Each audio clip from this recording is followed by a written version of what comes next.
Hello, friends. We are back. We're better than ever. And today I'm going to share a story about my back being against the wall because I suspect almost everybody can relate to or has had their back against the wall. And I don't think I'm unique. I don't think I'm special, but I think having my back against the wall is actually a good thing, believe it or not. But I'll get into that now. I remember when I was younger, much younger, when I was in my teens, I got into a really bad accident and there were legal consequences and there, it felt as if my back was against the wall. Because my back was against the wall, there were serious charges. There was a lot of uncertainty. There was a lot of fear. There was a lot of anxiety. There was a lot of guilt. There was a lot of shame. There was just a tremendous mountain that I had created for myself accidentally because I was a stupid kid. And thank God I grew out of that. But I remember the feeling of hopelessness as I felt like all of my dreams, all of my future was completely flushed down the toilet. I thought I had no chance. I thought it was game over. I thought I would never have any of the things that I ended up eventually acquiring, but I thought my life was over, or at least whatever perception of the life I was going to have. And again, I was a teenager. Whatever bubble that I had of a fantasy life that I thought I was going to have, it was burst and I was overwhelmed. I truly felt hopeless. And to be clear, I do not feel that way today, but there was a dark period of my life where I felt that way. And I don't know that I would have survived that period if I didn't, and well, I'll say that differently. There's no chance I would have survived that period if certain people in my life did not step up, or other people that I didn't even know yet would present themselves. But angels appeared in my life, and the biggest rock for me during that time, well, both my parents were rocks, but my dad gave me some incredible advice. And again, I was young, I was stupid, I did not have much experience, despite the fact I thought I knew everything there was to know about everything. I was a young, dumb, arrogant kid. And I was facing real life problems. And I'm not going to go into great detail. Maybe at some point in the future I will, but my dad was there for me. And being there meant a lot. But the advice that he gave me consistently, and it's probably the best advice I've ever received, I want to share with you, and I may go off on a few other tangents, but it'll all tie in together. Because I think it's relevant now just as much as it was back then. And he said, Chris, you have an enormous mountain that you have to climb. And you're at the bottom of this massive mountain in which you must climb. And there is no two ways about it. You must climb this mountain. But if you look at the top of that mountain, you're never going to get to the top of the mountain.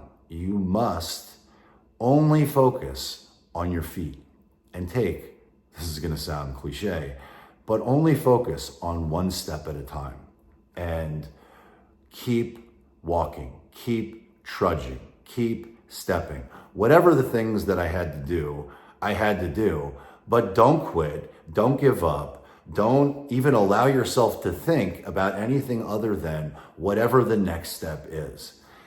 And he was 100% right. And it took me a long time I understood what he was saying intellectually, but I had Mount Everest that I had to climb, and it was a mountain of my own creation. But I took responsibility. I was accountable, and I did everything that I needed to do and much more to climb that mountain.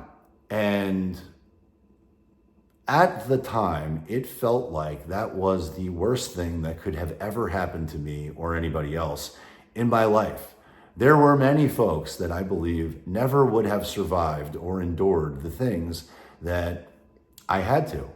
But it was one of those moments where it was either do or die. And if I did not focus on one step at a time, I honest to God never would be here today.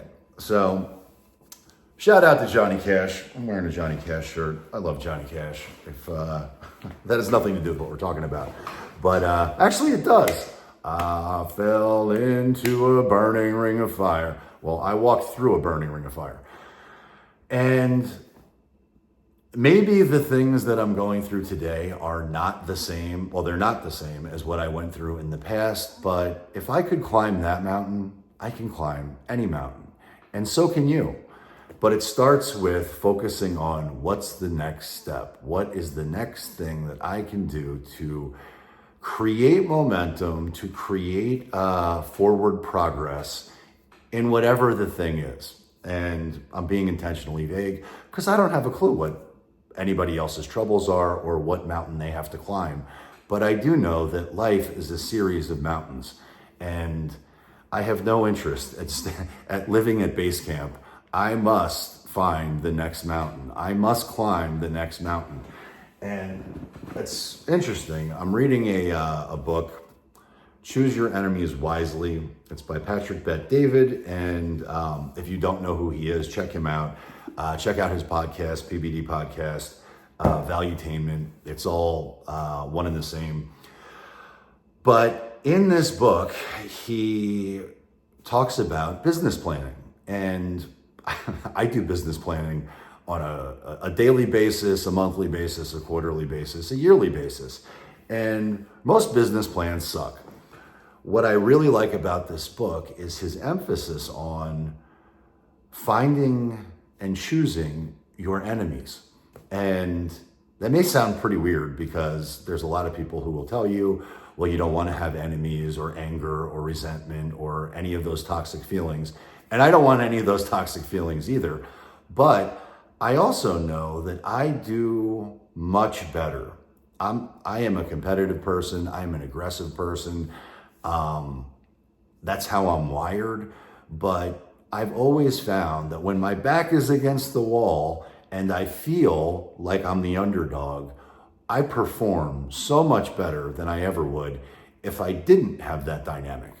And so I really like the concept of the book of Choosing Your Enemies Wisely, because if I do that the right way, it energizes me and it motivates me and it compels me to want to take those steps. And those steps may be difficult steps. Those steps may be very hard. I might have to walk through a ring of fire. I might have to walk through a brick wall, but I've walked through brick walls before.